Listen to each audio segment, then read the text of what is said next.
السلام علیکم ورحمۃ اللہ وبرکاتہ۔ الحمد للہ نحمده ونستعینه ونستغفره ونؤمن به ونتوکل علیہ ونعوذ باللہ من شرور انفسنا ومن سیئات اعمالنا من يهده الله فلا مضل له ومن يضلله فلا هادي له ونشهد أن لا إله إلا الله وحده لا شريك له ولا نظير له ولا مثل له ولا مثال له ونشهد أن سيدنا وسندنا وشفيعنا ومرشدنا ومولانا وملجانا محمد وبارك وسلم وصل عليه۔ أعوذ بالله من الشيطان الرجيم، بسم الله الرحمن الرحيم۔ يا أيها الذين آمنوا قوا أنفسكم وأهليكم نارا، فقال الله تبارك وتعالى في مقام آخر: ربنا هب لنا من أزواجنا وذرياتنا قرة أعين واجعلنا للمتقين إماما۔ صدق الله مولانا العظيم وبلغنا رسوله النبي الكريم، ونحن على ذلك لمن الشاهدين والشاكرين، والحمد لله رب العالمين۔ اللهم صل على روضة محمد في الرياض، وصل على بلد محمد في البلاد، وصل على قبر محمد في القبور، وصل على جسد محمد في الأجساد، وصل على روح محمد في الأرواح۔ گرامی قدر معزز حاضرین، میرے واجب الاحترام بزرگوں اور عزیز نوجوان ساتھیوں، میں نے آپ کے سامنے قرآن مجید فرقان حمید میں سے دو مقامات سے دو آیت کریمہ تلاوت کی ہیں۔ رب ذوالجلال سے دعا ہے کہ وہ ذات بزرگ و برتر مجھے اس کی روشنی میں صحیح صحیح کہنے کی اور سمجھانے کی توفیق عطا فرمائے۔ پھر اللہ رب العزت کی ذات اس مختصر وقت میں جو کچھ کہا سنا جائے، اس کہنے سننے کو محض اپنی رضا کے لیے اپنی بارگاہ میں قبول و منظور فرمائے، ہم سب کی نجات اور ہدایت کا، مغفرت کا ذریعہ اور سبب بنائے۔ میری آج کی مختصر گزارشات کا موضوع اور عنوان ہم اپنی اولاد کی تربیت کیسے کریں، یہ عنوان ہے۔ اسی سے متعلق چند باتیں عرض کرنی ہیں۔ اللہ رب العزت صحیح صحیح کہنے کی، سمجھانے کی، سمجھنے کی، عمل کرنے کی توفیق عطا فرمائے۔ ہر آدمی اپنی اولاد کے لیے بہت فکر مند ہوتا ہے اور یہ چاہتا ہے کہ میری زندگی تو جیسے کیسے گزر گئی، لیکن میری اولاد اچھی ہو جائے، اچھی بن جائے، پڑھ لکھ جائے، کسی قابل ہو جائے۔ یہ ہر انسان کی فکر ہے، پڑھا لکھا ہو یا ان پڑھ ہو۔ اب اس کے لیے کیا کرنا چاہیے؟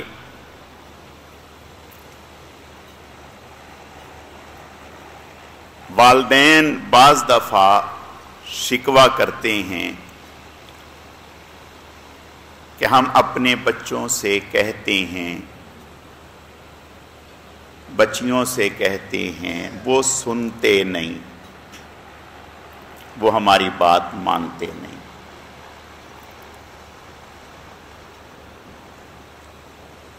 اگر زمین سے ایک کونپل نکلی ہے جو نرم ہے، آپ اسے کسی طرف بھی موڑنا چاہیں موڑ سکتے ہیں،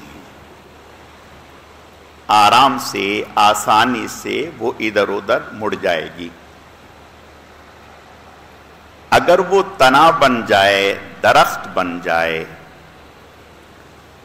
تو پھر آپ کے لیے ممکن نہیں، وہ ٹوٹ جائے گا، مڑے گا نہیں۔ اللہ تعالی ہماری حفاظت فرمائے۔ میرے پیارو،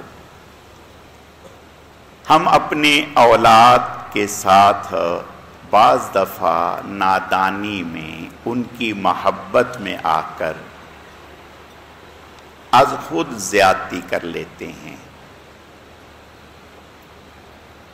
جو ان کے بننے یا بگڑنے کا وقت ہوتا ہے، اس وقت ہم ان پر توجہ نہیں دیتے، ان کی طرف دھیان نہیں دیتے، انہیں وقت نہیں دیتے، انہیں ماحول کے رحم و کرم پر چھوڑ دیتے ہیں، حالات کے رحم و کرم پر چھوڑ دیتے ہیں، نظر نہیں رکھتے کہ ان کا اٹھنا بیٹھنا کن لوگوں میں ہے، ان کی بول چال کیسی ہے، ان کی تعلیم گاہ کیسی ہے، تربیت گاہ کیسی ہے، اس طرف ہم توجہ نہیں دیتے۔ جب وہ ہاتھ سے نکل جاتے ہیں تو پھر ہم پریشان ہوتے ہیں، اور پھر ہم کہتے ہیں کہ وہ ہماری سنتے نہیں۔ بچپن میں ہم نے ان کی طرف نہیں دیکھا، ان کی طرف توجہ نہ دی، پھر بگڑ گئے تو وہ ہماری طرف توجہ نہیں دیتے، ہماری طرف نہیں دیکھتے۔ تو ہمیں بچپن میں ہی اپنی اولاد کی فکر کرنی چاہیے، کرتے ہیں، لیکن اپنے اپنے انداز سے، اپنے اپنے خیال سے، اپنی اپنی سوچ سے۔ وہ فکر جو قرآن و حدیث نے، اکابر نے ہمیں دی ہے، بتلائی ہے کہ اس طرح سے آپ اپنے بچوں کو لے کے چلیں، اس کو ہم نظر انداز کیے ہوئے ہیں۔ اللہ تعالی ہماری حفاظت فرمائے۔ ہمارا دین ہمیں یہ کہتا ہے کہ سب سے پہلے بچے کی تربیت کے حوالے سے آپ اپنا ذہن یہ بنائیں، اپنی سوچ یہ بنائیں کہ میں کچھ نہیں ہوں، اصل میرے اللہ کے قبضہ قدرت میں ہے، اور دعا مانگیں اللہ سے۔ ابتداءً سب سے پہلے اللہ سے دعا مانگیں، ربنا ہب لنا من ازواجنا وذریاتنا قرۃ اعین وجعلنا للمتقین اماما۔ یہ ابراہیم علیہ السلام کی دعا ہے، اور انبیاء کی دعا ہے، اولیاء کی دعا ہے، کہ سب سے پہلے اللہ سے التجا کی، اے اللہ میں کچھ نہیں، میری طاقت کچھ نہیں، میری صلاحیت کچھ نہیں، میری قدرت کچھ نہیں، یا اللہ پاک اصل آپ ہیں، اے اللہ اصل آپ ہیں، اے اللہ آپ ہی اپنے کرم سے شروع سے آخر تک میرے بچے کو نیک صالح بنا دیجئے، میری آنکھوں کی ٹھنڈک بنا دیجئے، صحیح معنوں میں نور چشم بنا دیجئے، صحیح معنوں میں لخت جگر بنا دیجئے، اور یا اللہ پاک میرے بچے کو آپ اولیاء اپنے محبوبین، مقربین، متقین بندوں کے نقشے پا پر چلنے والا بنا دے۔ یہ اللہ سے پہلا کام، اللہ سے دعا کرنا، اللہ سے دعا کرنا، اللہ سے مانگنا۔ گویا ہم نے اپنے آپ کو اللہ کے حوالے کر دیا، اے اللہ آپ فرما ایسا کر دیں۔ اس کے بعد اگلا کام، بچہ جب پیدا ہو گیا تو اب اس کے کان میں روحانی غذا پہنچائیں۔ دیکھیں، پیدا ہونے کے بعد دو غذاؤں کی ضرورت ہے، جسمانی غذا کی بھی ضرورت ہے، روحانی غذا کی بھی ضرورت ہے۔ ہمارا دین ہمیں یہ بتا رہا ہے کہ ہم مسلمان کا بچہ دو چیزوں کا محتاج ہے، جسم کی غذا کا بھی محتاج ہے، روح کی غذا کا بھی محتاج ہے۔ جسم کی غذا کے لیے کوئی میٹھی چیز چبا کر اسے دی جائے، اور اس کے لیے بھی بہتر یہ ہے اپنے خاندان میں کسی نیک آدمی سے، اپنے محلے میں کسی نیک آدمی سے کوئی میٹھی چیز، کھجور ہے، شہد ہے، وہ ان کے ہاتھ سے بچے کے منہ میں ڈلوائیں۔ اللہ تعالیٰ اس نیک شخص کی برکات اس بچے میں منتقل فرمائیں گے۔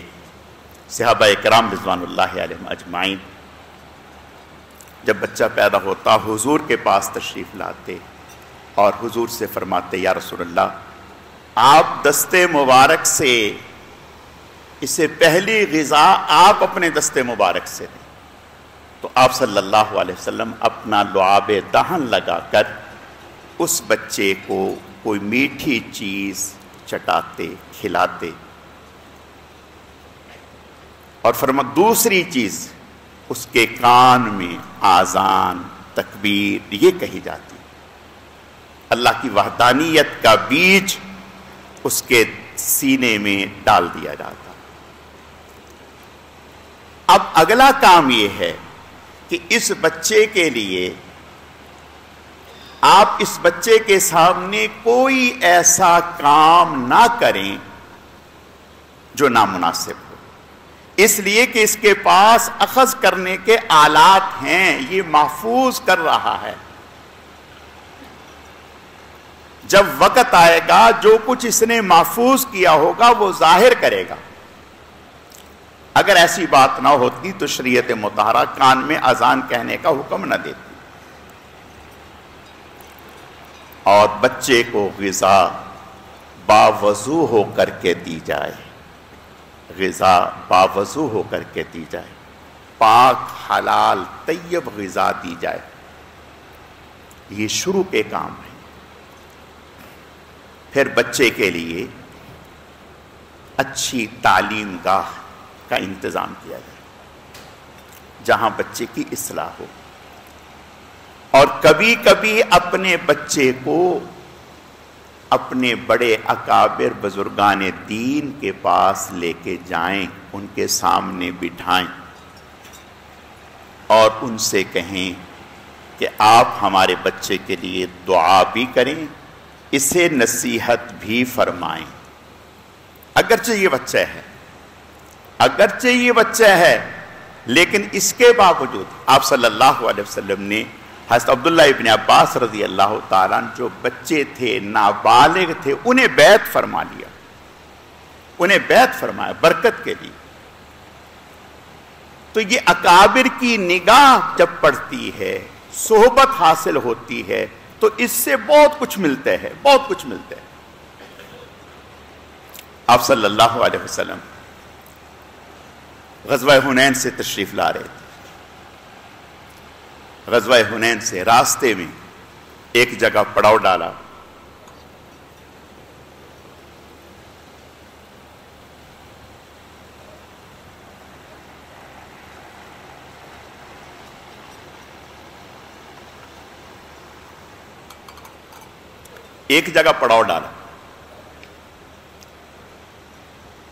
نماز کا وقت ہو گیا۔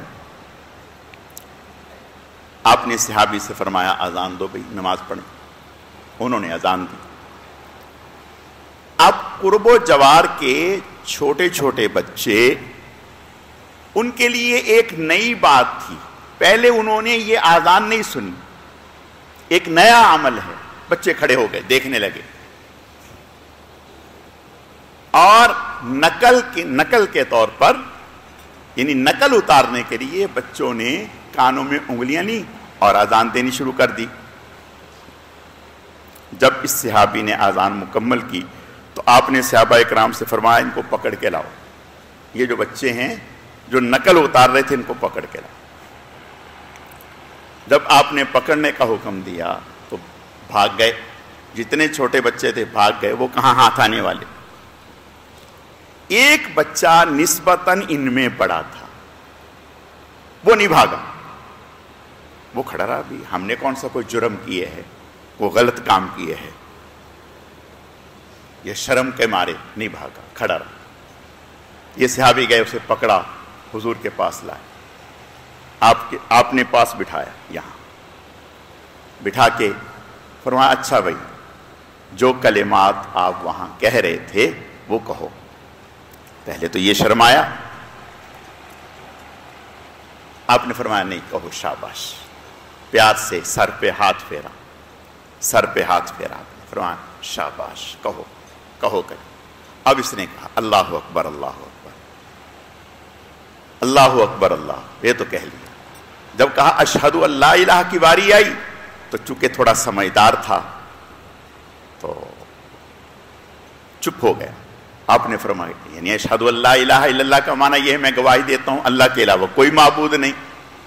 اور مشرکین مکہ اور کفار، ان کے تو گھروں میں بت رکھے ہوئے تھے، ہر آدمی کا الگ بت ہوتا تھا، ہر کام کا الگ بت ہوتا تھا، بارش کا الگ، سردی کا الگ، گرمی کا الگ، آندھی کا الگ، طوفان کا الگ، الگ الگ بت۔ تو اتنا تو سمجھ بچے کو تھی، تو جب اشہد ان لا الہ کی باری آئی تو چپ ہو گیا۔ آپ نے پیار سے سر پہ ہاتھ پہ فرمایا کہو۔ اس نے کہا ہلکی آواز سے، دھیمی آواز سے کہا اشہد ان لا الہ الا اللہ، اشہد ان لا الہ الا اللہ۔ آپ نے فرمایا اور اونچی آواز سے کہو۔ 4 دفعہ کہلوایا، 4 دفعہ۔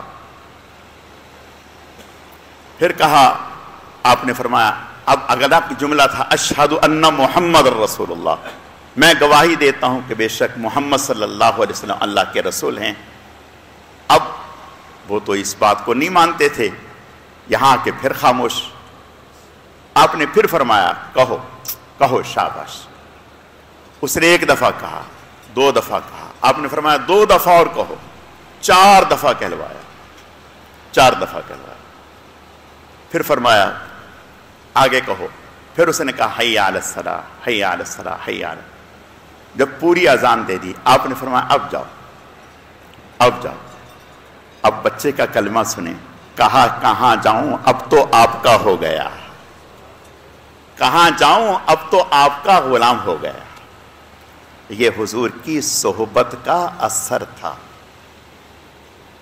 یہ حضور کی صحبت کا اثر تھا، نگاہ مبارک کی تاثیر تھی کہ اس معصوم بچے کا کلیجہ بھی پگھل کر محمد رسول اللہ کے ہاتھوں میں آ گیا۔ اس لیے ہمارے اکابر کہتے ہیں، بڑے کہتے ہیں کہ بچوں کو معمولی نہ سمجھیں، انہیں اپنے بڑوں کے پاس لے کے جائیں اور ان سے دعا کروائیں۔ بات آئی ہے تو عرض کروں، ہمارے دادا جان نور اللہ مرقدہ، ان سے ملاقات کے لیے بڑے بڑے اکابر تشریف لایا کرتے۔ جب بھی بزرگان دین تشریف لاتے تو وہ اپنے جتنے بھی پوتے تھے، بھتیجے تھے، چھوٹے چھوٹے بچے، ہمیں یاد ہے بالکل چھوٹے بچے، انہیں سامنے بٹھا دیتے تھے، انہیں سامنے بٹھاتے اور ان بزرگوں سے فرماتے کہ یہ میری باغ باڑی ہے، یہ میری باغ باڑی ہے، آپ ان کے لیے دعا فرما دیں۔ ان سے دعا کرواتے، انہی کی دعا کا فیضان ہے کہ اللہ پاک نے اس راستے کے لیے قبول فرما لیا۔ تو بڑوں کی دعائیں بہت اہم ہوتی۔ اگلی چیز، بچوں کی تھوڑا سا بھی وقت ملے، تھوڑا سا بھی وقت ملے، نیکی کے کام میں فوراً لگائیں، نیکی کے کام میں فوراً لگائیں۔ ہمارے ہاں مدرسۃ البنات میں جب یہ پہلے سال کی بات ہے، تعمیر ہونے کے بعد جب پہلا گرمیوں کی چھٹیاں ہوئیں، جون جولائی کی جب ابھی ہونے والی، تو ہمیں لوگوں نے کہا کہ بھئی مولانا صاحب، آپ ہماری بچیوں کی چھٹیاں ہیں تو 2 مہینے تو آپ ان کو کوئی کورس کروا دیں۔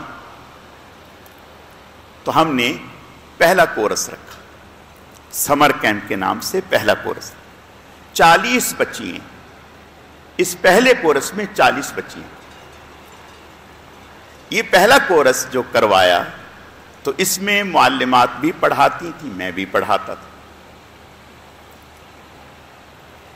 کچھ بچیاں ابھی بھی یاد ہیں، ہمارے محلے سے ایک گھر سے 3-4 بچیاں، 3-4 بچیاں، ان کے پورا خاندان، یعنی پورا خاندان ان کا، ان 3-4 بچیوں کا ہماری مسجد میں نہیں آتا تھا، ہماری مسجد میں نہیں آتا تھا۔ قریب کی ایک اور مسجد ہے، بلال مسجد، وہاں جاتے تھے۔ اور یہ بچیاں پہلی دفعہ ہمارے پاس سمر کیمپ کورس کرنے کے لیے تشریف لائیں۔ آپ یقین جانیں، میں نے ان بچیوں سے کبھی نہیں کہا، پڑھاتے ہوئے 40 دن پڑھایا، 40 دن پڑھایا، ان بچیوں سے کبھی نہیں کہا کہ کدھر نہ ادھر نہ جائیں، ادھر نہ جائیں، بس نماز کی، نیکی کی تعلیم۔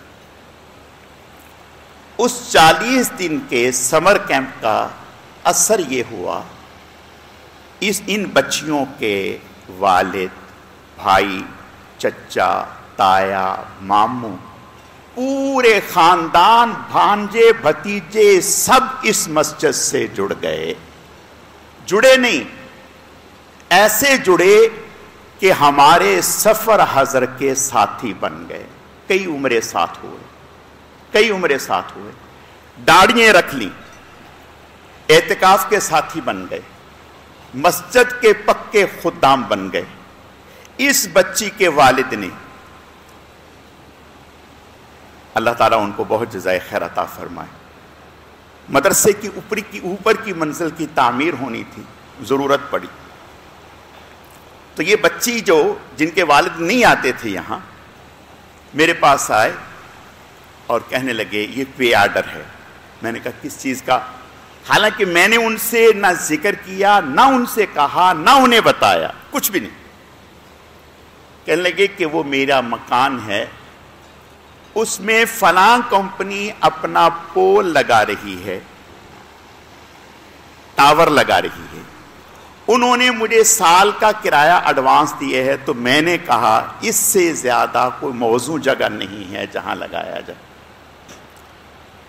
انہوں نے 1,14,000 روپے کا اس وقت جب اوپر کی منزل بننی تھی، انہوں نے ہمیں وہ دیا لا کر، ہم نے رکھ لیا، ہم نے کہا اوپر کی منزل میں لگائیں۔ پھر دوسرے نمازی جن کی بچیوں نے یہاں پڑھا، حق نواز ڈار صاحب، اللہ تعالیٰ ان کی مغفرت فرمائے، ان کے درجات کو بلند فرمائے، ان کی بچیوں نے انہوں نے کہا مولانا صاحب پورا سریہ میری طرف سے، پوری منزل کا پورا سریہ میری طرف سے۔ ہم اپنی اولادوں کو کروڑوں کا مالک بنا کر کے جاتے ہیں، لاکھوں کا مالک بنا کر کے جاتے ہیں۔ ایسا ممکن ہے کہ ہماری اولاد روزانہ ہمارے لیے 15 پارے قرآن کی تلاوت کرے، 10,000 مرتبہ درود پاک پڑھے، استغفار کرے؟ وہ لاکھ روپیہ کیا ہے؟ اللہ نے ان کو اربوں کا مالک بنا دیا۔ جنہوں نے لاکھ روپیہ یہ چند لاکھ لگائے تھے، لیکن آج کئی قرآن روزانہ ان کو اجر و ثواب مل رہا ہے،